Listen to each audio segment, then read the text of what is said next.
2 années de labeur pour être censuré. 2 années de labeur pour présenter la mort comme une option viable. Une beauté majestueuse qui s'avance sur le champ de bataille. Voici le char de la mort par Théophile Schuler.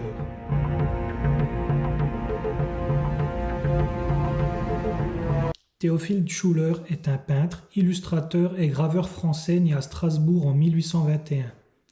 Fils de pasteur, il grandit dans une Alsace profondément marquée par les traditions populaires, les légendes rhénanes et l'héritage médiéval, des thèmes qui influenceront toute son œuvre. Très jeune, il se forme au dessin et à la gravure à Karlsruhe, puis part à Paris entre 1839 et 1843 pour étudier auprès des peintres académiques Michel Martin Drolling et Paul Delaroche. Il découvre alors le romantisme historique, les grands sujets religieux et les atmosphères gothiques. Après la Révolution de 1848, Schuler revient à Strasbourg où il ouvre des cours de dessin et développe une double carrière. Peintre et illustrateur, il devient rapidement célèbre grâce à ses illustrations pour les éditions Hetzel, le grand éditeur de Jules Verne. Il illustre également des œuvres de Victor Hugo, Erckmann Chatrian et de nombreux ouvrages pour enfants. Ses dessins contribuent à diffuser son style bien au-delà de l'Alsace. Toute sa vie, Schuler reste attaché à l'identité alsacienne. Costumes traditionnels, paysages vosgiens, cathédrale de Strasbourg et folklore régional reviennent constamment dans ses œuvres. Il forme aussi plusieurs artistes locaux et participe activement à la vie culturelle strasbourgeoise. Il meurt à Strasbourg en 1878, un peu oublié par l'histoire de l'art français. Pourtant, en Alsace, il reste une figure importante du romantisme régional, au point qu'un prix artistique porte encore aujourd'hui son nom. Son œuvre la plus célèbre, dont on va parler, est le char de la mort, une immense peinture romantique et apocalyptique inspirée par les bouleversements politiques du XIXe siècle. Aujourd'hui conservée au musée Unterlinden de Colmar, cette œuvre est considérée comme son chef-d'œuvre.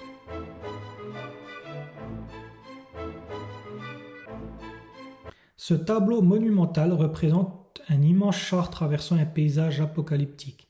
Tiré par 13 chevaux squelettiques, il transporte toutes les catégories humaines, riches, pauvres, religieux, artistes, soldats, vieillards ou encore enfants. Schuler met en scène une idée universelle. Face à la mort, toutes les distinctions sociales disparaissent.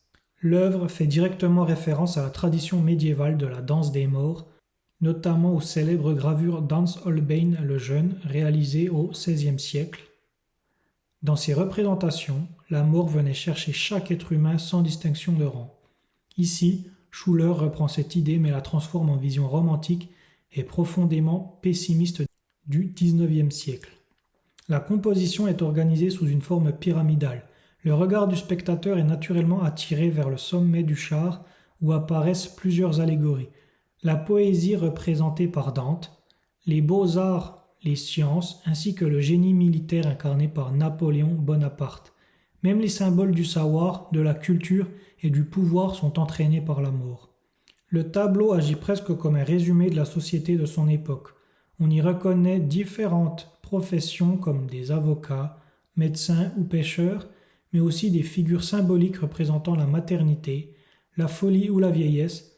Certains personnages évoquent également des figures populaires révolutionnaires, notamment Gavroche, symbole du peuple parisien. Le traitement des couleurs joue un rôle essentiel dans l'atmosphère de l'œuvre.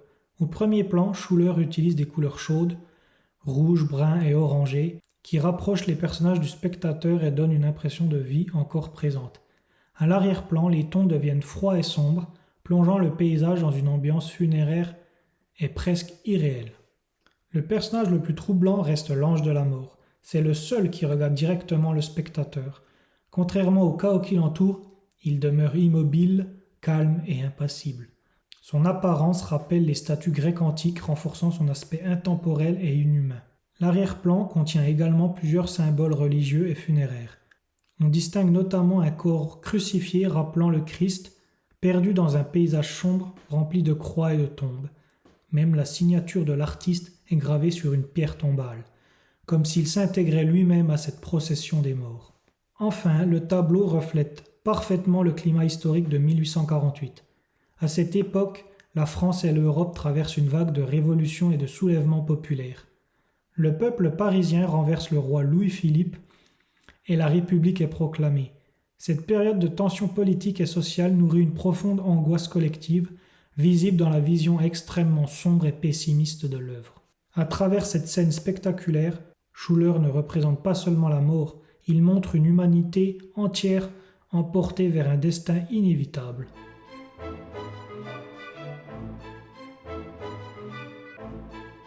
Plus qu'un simple tableau macabre, le char de la mort est une vision profondément humaine et politique de son époque. À travers cette procession apocalyptique, Théophile Schuller nous rappelle que face à la mort, toutes les différences disparaissent. Le pouvoir, la richesse, le savoir ou la foi deviennent insignifiants. Et c'est peut-être pour cela que l'œuvre reste aussi fascinante aujourd'hui, parce qu'au-delà de son esthétique sombre et spectaculaire, elle parle d'une peur universelle, celle d'un monde en train de s'effondrer.